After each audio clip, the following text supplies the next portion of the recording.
Vincent Malloy is 7 years old. He's always polite, and that's what he's told. For a boy his age, he's considerate and nice.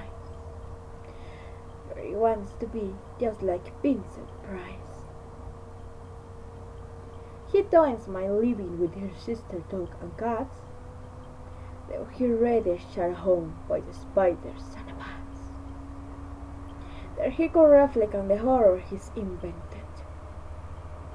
and wander dark always alone and tormented. Vincent is nice when his owl comes to see him, but imagine is deep in her in a wasp for his wasp museum.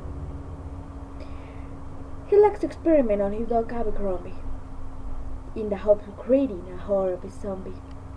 So he and his horrible zombie dog could go searching for victims in the London fog. He thoughts are little ghoulish crimes.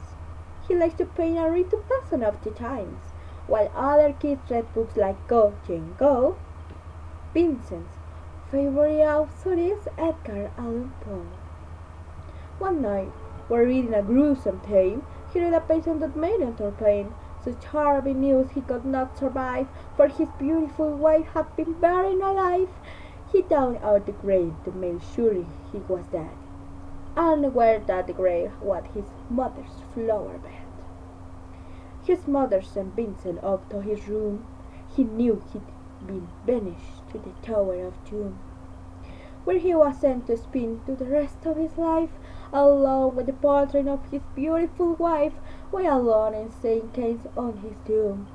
Vincent's mother grew suddenly into the room. She said, "If you want to, you can go to play.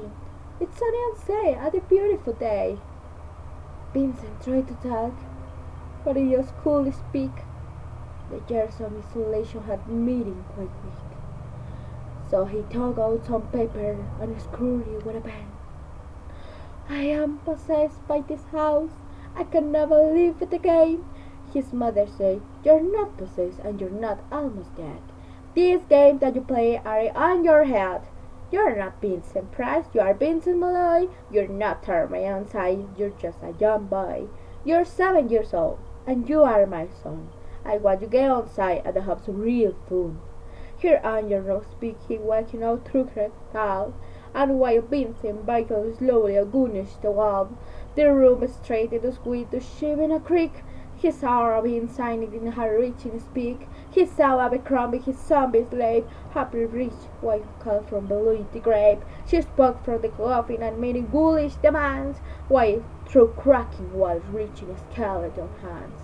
Every horror in his life that had creaked through his dream speaks it had made the terrified screams. The escape that made her reaching off the door, but if he lived and life is now on the floor.